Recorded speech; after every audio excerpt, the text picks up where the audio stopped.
This exercise does require a central file and several users to interact with, and it's going to be impossible for me to supply you with a file. The only thing I can do is show you this process in action.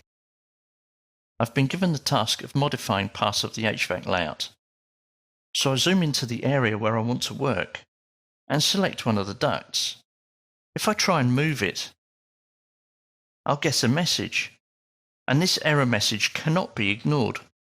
It says that I cannot edit the element until Alice resaves the element to Central and relinquishes it, and I reload to latest. So what do I want to do here? I want to place a request with Alice. I get a further message saying that I've placed an editing request and it's been placed to the user Alice. I can continue working instead of waiting a response. So I can continue working by clicking on Close and press Cancel.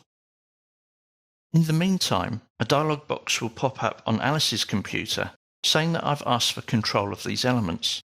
I have to wait for her to grant my request, and I get a message saying that Alice has granted my request, and I now have been granted permission to edit the elements, which have now been highlighted on the screen.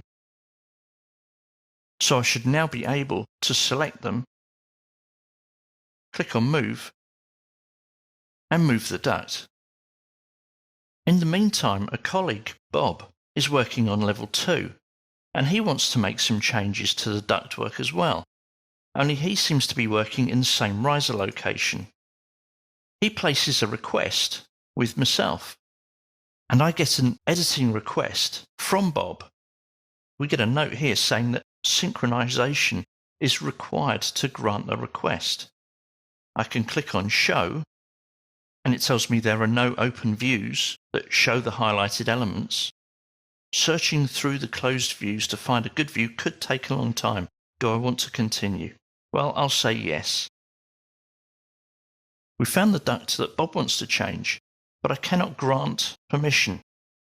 What I have to do is synchronize with Central, and I'm going to relinquish control of borrowed elements. Before I do that, however, let's just check on the status of the work sets. Here we can see that Alice is an owner of the mechanical work set, Bob is a borrower of electrical, and I'm a borrower of mechanical. Let's do that synchronized with Central. Make sure that I'm relinquishing control of the borrowed elements and click on OK. Bob will now receive the message saying that his request has been granted. He is now the owner of the element, but he must also synchronize with Central as his file is out of date. Apart from the workset dialog box, which shows you who the owners and borrowers are in your project file, there's another way to see who has ownership of objects or what workset objects are placed on. For each view, you are able to see Worksharing display. So let's look at checkout status. The elements highlighted are checked out. Let's look at owners.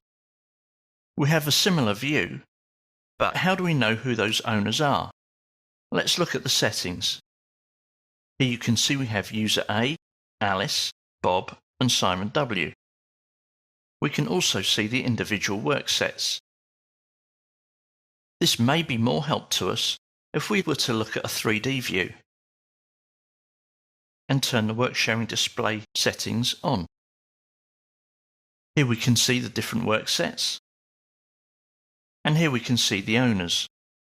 And if we hover over an element, we can see who it was created by, its current owner, and who last updated it in the central file, as well as any editing requests.